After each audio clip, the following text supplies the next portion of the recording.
নমস্কার, আমরা viewer cut off entry করছি। এরপর আমরা অ্যাক্টিভ লোন সিএলএফ ভিও এই অপশানটিতে ক্লিক করব এবং অ্যাক্টিভ লোনগুলি আমরা এখানে এন্ট্রি করব। আমরা ক্লিক করে নিচ্ছি। এখানে প্লাস বাটনে গিয়ে আমরা ক্লিক করব এবং সোর্স অফ লোনে আমাদের এখানে দুটি অপশান দেখাচ্ছে, সিএলএফ এবং ব্যাংক। আমরা যেখান থেকে লোনটি নিয়েছি সেই অপশানটি আমরা ক্লিক করে নেব। আমরা সিএলএফ থেকে নিয়েছি ধরে নিলাম। লোন নাম্বার এখানে 4 দেখাচ্ছে, কারণ ক্লোজ লোনে আমরা 3 অবধি এন্ট্রি করেছি। এরপর আছে ফান্ড সোর্স, মানে যেই সোর্স থেকে আমরা লোনটা নিয়েছি সেটা আমাদের এখান থেকে সিলেক্ট করে নিতে হবে। ধরে নিলাম সিআইএফ। এরপর আছে লোন ডিসবার্সমেন্ট ডেট, এখানে যেই ডেটে লোনটি ডিসবার্স করা হয়েছে সেই ডেটটি কিন্তু আমাদের এখানে বসিয়ে নিতে হবে। আমরা ক্যালেন্ডার থেকে বসিয়ে নিচ্ছি। এরপর আছে লোন অ্যামাউন্ট, কত টাকা আমরা লোন নিয়েছি সেই অ্যামাউন্টটা কিন্তু আমাদের এখানে বসিয়ে দিতে হবে। ধরে নিলাম 5 লক্ষ টাকা আমরা লোন নিয়েছি, বসিয়ে দিলাম। ইন্টারেস্ট রেট সিএলএফ থেকে সবসময় 6% হয় ভিওতে, সেজন্য আমরা এখানে 6% বসিয়ে দেব।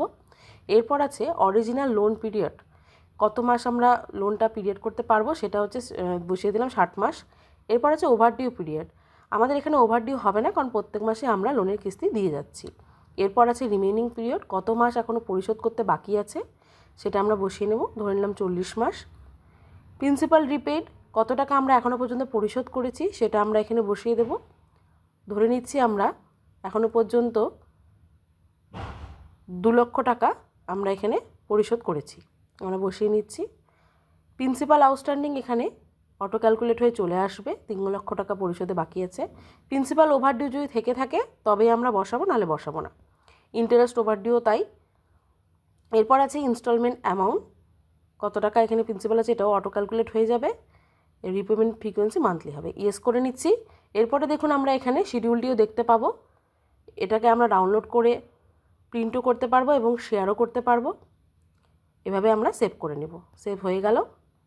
এরপর আমরা যদি অন্য কোনো লোনও আমরা এন্ট্রি করতে চাই অ্যাক্টিভ লোন, তাহলে আমরা এভাবেই কিন্তু প্লাস বাটনে গিয়ে এন্ট্রিগুলি করব। এরপর আমরা যদি সিএলএফ থেকে যদি অন্য কোনো লোন নিয়ে থাকি, অন্য কোনো সোর্স হিসাবে, আমরা কিন্তু এখান থেকে সিলেক্ট করে সেটিও আমরা এখানে এন্ট্রি করে নিতে পারবো।